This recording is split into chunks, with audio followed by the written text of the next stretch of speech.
जिन्होंने इस राम सुयश रूपी जल से अपने हृदय को नहीं धोया, वे काया कलियुग के द्वारा ठगे गए। जैसे प्यासा हिरण सूर्य की किरणों के रेत पर पिरने से उत्पन्न हुए जल के भ्रम को वास्तविक जल समझकर पीने को दौड़ता है और जल न पाकर दुखी होता है, वैसे ही वे कलियुग से ठगे हुए जीव भी विषयों के पीछे भटक कर दुखी होंगे। दोस्तों, मन की शांति के लिए हमें हर रोज सुबह रामायण का पाठ जरूर सुनना चाहिए। मन की शांति होने से ही हमें सुख और आनंद प्राप्त होता है। सिय स्वयंवर कथा सुहाई, सरित सुहावनी सोच बिछाई, नदी नाव पटु प्रश्न नेका, केवट कुशल उतर सबिबेका। श्री सीता जी के स्वयंवर की जो सुंदर कथा है, वही इस नदी में सुहावनी छवि छा रही है। अनेकों सुंदर विचारपूर्ण प्रश्न ही इस नदी की नावें हैं और उनके विवेक युक्त उत्तर ही चतुर केवट है। सुनिए अनुकथन परस्पर होई, पथिक समाज सोह सरी सोई, घोर धार बरेगुनाथ रिसानी, घाट सुभद्राम बरबानी। इस कथा को सुनकर पीछे जो आपस में चर्चा होती है, वही इस नदी के सहारे सहारे चलने वाले यात्रियों का समाज शोभा पा रहा है। परशुराम जी का क्रोध इस नदी की भयानक धारा है और श्री रामचंद्र जी के श्रेष्ठ वचन ही सुंदर बधे हुए घाट है। सानुज राम विबाहु चाहू, सो सुभूमिक सुखद सब काहू, कहत सुनत हर्षहीन पुल काही, ते सुकृति मन मुदित नहाही। भाइयों सहित श्री रामचंद्र जी के विवाह का उत्साह ही इस कथा नदी की कल्याणकारिणी बाढ़ है, जो सभी को सुख देने वाली है। इसके कहने सुनने में जो हर्षित और पुलकित होते हैं, वे ही पुण्यात्मा पुरुष है, जो प्रसन्न मन से इस नदी में नहाते हैं। राम तिलक हित मंगल साजा, पर जोग जनु जुड़े समाजा, काय कुमति के कई केरी, परी जासु फल विपति घनेरी। श्री रामचंद्र जी के राज तिलक के लिए जो मंगल साज सजाया गया, वही मानव पर्व के समय इस नदी पर यात्रियों के समूह इकट्ठे हुए हैं। कैकेयी की कुबुद्धि ही इस नदी में काई है, जिसके फलस्वरूप बड़ी भारी विपत्ति आ पड़ी। समन अमित उत्पात सब भरत चरित जप जाग, कलि अधखल अवगुण कथन ते जलमल बगकाग। संपूर्ण अंगिनत उत्पातों को शांत करने वाला भरत जी का चरित्र नदी तट पर किया जाने वाला जप यज्ञ है। कलियुग के पापों और दुष्टों के अवगुणों के जो वर्णन है, वे ही इस नदी के जल का कीचड़ और बगुले कोए है। कीरति सरित छहु ऋतु रूरी, समय सुहावनी पावनी भूरी, हिम हिम सैल सुता सिव ब्याहु, सिसिर सुखद प्रभु जन्म उछाहु। यह कीर्ति रूपिणी नदी छहु ऋतुओं में सुंदर है। सभी समय यह परम सुहावनी और अत्यंत पवित्र है। इसमें शिव पार्वती का विवाह हेमंत ऋतु है। श्री रामचंद्र जी के जन्म का उत्सव सुखदायी शिशिर ऋतु है। वर्णभ राम विवाह समाजु, सो मुद मंगलमय ऋतु राजू, ग्रीष्म दुसह राम बनगवनु, पंथक था खर आतप वनु।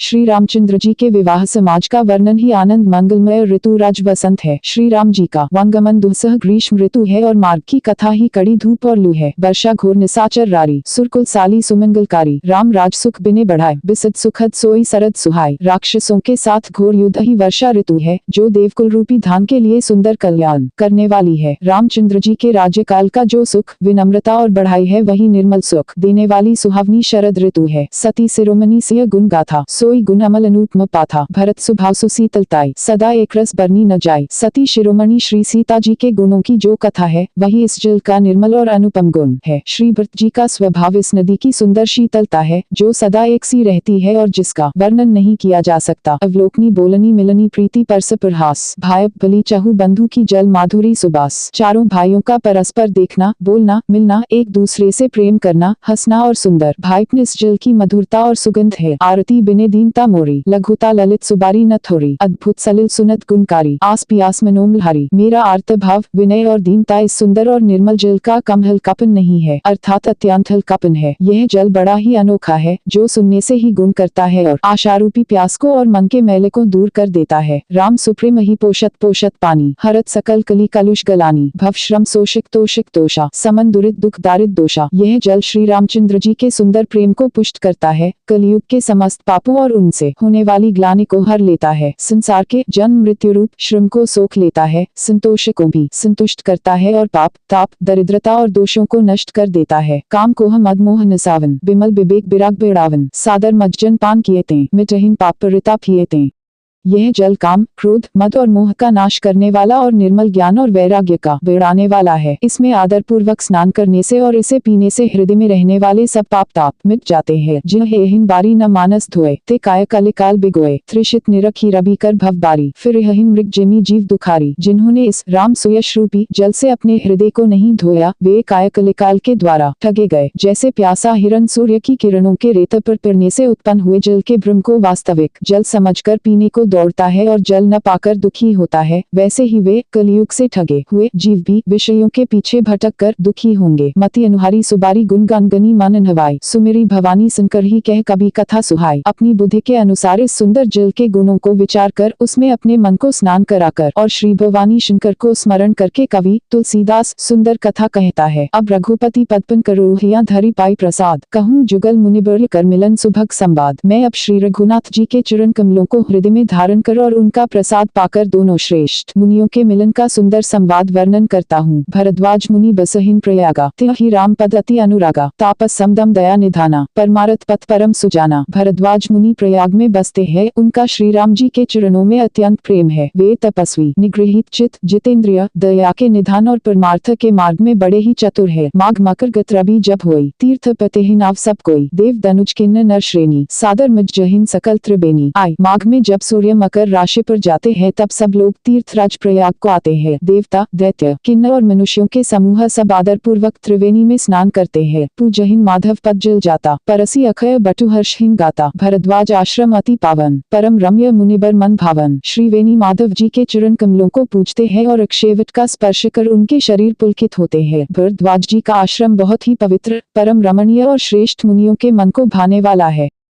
तहाँ होई मुनि ऋषि समाजा, जाहिन जय मज्जन तीर्थ राजा, मज जहिन प्रात समेतो छाहा, कहहिन परस्पर हरि गुण गाहा। तीर्थराज प्रयाग में जो स्नान करने जाते हैं उन ऋषि मुनियों का समाज वहाँ भरद्वाज के आश्रम में जुटता है। प्रातः काल सब उत्साह पूर्वक स्नान करते हैं और फिर परस्पर भगवान के गुणों की कथाएं कहते हैं। ब्रह्म निरूपण धर्म विधि बरनहीन तत्व विभाग, कहहिन भगति भगवंत के संयुत ज्ञान विराग। ब्रह्म का निरूपण, धर्म का विधान और तत्वों के विभाग का वर्णन करते हैं तथा ज्ञान वैराग्य से युक्त भगवान की भक्ति का कथन करते हैं। यही प्रकार भर्री माघ नहाही, पुनि सब निज निज आश्रम जाही, प्रति संबतति होई आनंदा, मकर मज्जी गवनहीन मुनि वृंदा। इसी प्रकार माघ के महीने भर स्नान करते हैं और फिर सब अपने अपने आश्रमों को चले जाते हैं। हर साल वहाँ इसी तरह बड़ा आनंद होता है। मकर में स्नान करके मुनिगण चले जाते हैं। एक बार भर्री मकर नहाए, सब मुनि आश्रम सिधाए, जागबलिक मुनि परम विवेकी, भरद्वाज राखे पद टेकी। एक बार पूरे मकर भर स्नान करके सब मुनीश्वर अपने अपने आश्रमों को लौट गए। परम ज्ञानी याज्ञवल्क्य मुनि को चरण पकड़कर भरद्वाज जी ने रख लिया। सादर चरण सरोज पखारे, अति पुनीत आसन बैठारे, करी पूजा मुनि सुजसु बखानी, बोले अति पुनीत मृदु बानी। आदर पूर्वक उनके चरण कमल धोए और बड़े ही पवित्र आसन पर उन्हें बैठाया। पूजा करके मुनि याज्ञवल्क्य जी के सुयश का वर्णन किया और फिर अत्यंत पवित्र और कोमल वाणी से बोले, नाथ एक संसु बड़ मोरे, करगत वेद तत्व सबु तोरे, कहत सो मोहि लागत भय लाजा, जो न कहूँ बड़ होय अकाजा। हे नाथ, मेरे मन में एक बड़ा संदेह है। वेदों का तत्व सब आपकी मुट्ठी में है, अर्थात आप ही वेद का तत्व जानने वाले होने के कारण मेरा संदेह निवारण कर सकते हैं, पर उस संदेह को कहते मुझे भय और लाज आती है। भय इसलिए कि कहीं आप यह न समझे कि मेरी परीक्षा ले रहा है, लाज इसलिए कि इतनी आयु बीत गई अब तक ज्ञान न हुआ और यदि नहीं कहता तो बड़ी हानि होती है, क्योंकि अज्ञानी बना रहता हूँ। संत कहहिन असी नीति प्रभु श्रुति पुराण मुनि गाव, होई न बिमल विवेक उर गुरसन किए दुराव। हे प्रभु, संत लोग ऐसी नीति कहते हैं और वेद पुराण तथा मुनिजन भी यही बतलाते हैं कि गुरु के साथ छिपाव करने से हृदय में निर्मल ज्ञान नहीं होता। अस बिचारी प्रगटु निज मोहु, हरहु नाथ करी जन पर छोहु, राम नाम कर अमित प्रभावा, संत पुराण उपनिषद गावा। यही सोचकर मैं अपना अज्ञान प्रकट करता हूँ। हे नाथ, सेवक पर कृपा करके इस अज्ञान का नाश कीजिए। संतों, पुराणों और उपनिषदों ने राम नाम के असीम प्रभाव का गान किया है। संतत जपत शंभु अविनाशी, शिव भगवान ज्ञान गुण राशि, आकर चारी जीव जगह ही, काशी मर्त परम पद लहही। कल्याण स्वरूप ज्ञान और गुणों की राशि अविनाशी भगवान शंभु निरंतर राम नाम का जप करते रहते हैं। संसार में चार जाति के जीव है, काशी में मरने से सभी परम पद को प्राप्त करते हैं। सोपी राम महिमा मुनिराया, शिव उपदेशु करत करी दाया, रामू कवन प्रभु पूछू तो ही, कहिए बुझाई कृपा निधि मोही। हे मुनिराज, वह भी राम नाम की ही महिमा है, क्योंकि शिवजी महाराज दया करके काशी में मरने वाले जीव को राम नाम का ही उपदेश करते हैं, इसी से उनको परम पद मिलता है। हे प्रभु, मैं आपसे पूछता हूँ कि वे राम कौन है? हे कृपा निधान, मुझे समझाकर कहिए। एक राम अवधेश कुमारा, तिह कर चरित विदित संसारा, नारी बिरह दुखु लहे अपारा, भय रोषु रन रावणु मारा। एक राम तो अवधनरेश दशरथ जी के कुमार है, उनका चरित्र सारा संसार जानता है। उन्होंने स्त्री के विरह में अपार दुख उठाया और क्रोध आने पर युद्ध में रावण को मार डाला। प्रभु सोई राम की अपर को उजाही जपत त्रिपुरारी, सत्य धाम सर्वज्ञ तुम कहु विवेकु बिचारी। हे प्रभु, वही राम है या और कोई दूसरे है जिनको शिवजी जपते हैं? आप सत्य के धाम है और सब कुछ जानते हैं, ज्ञान विचार कर कहिए।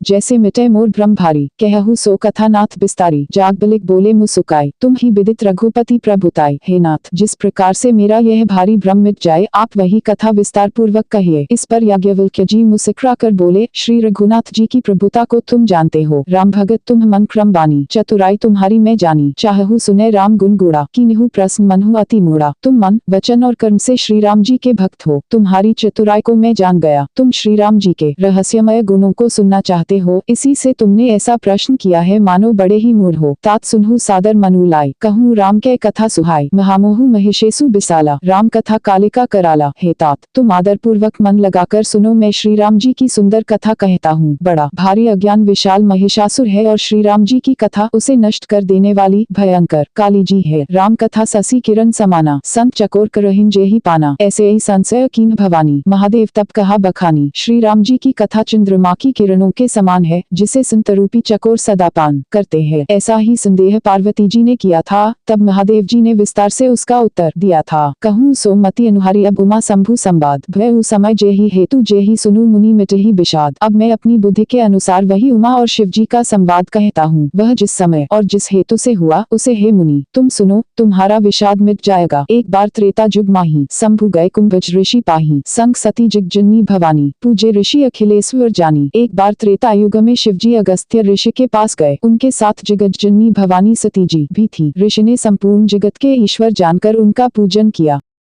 कथा सुनने के लिए बहुत बहुत धन्यवाद। अगर यह कथा अच्छी लगे तो वीडियो को लाइक और शेयर करें। इस तरह की कथा सुनने के लिए चैनल को सब्सक्राइब जरूर करें। कमेंट में राधे राधे जय श्री कृष्णा जरूर लिखें।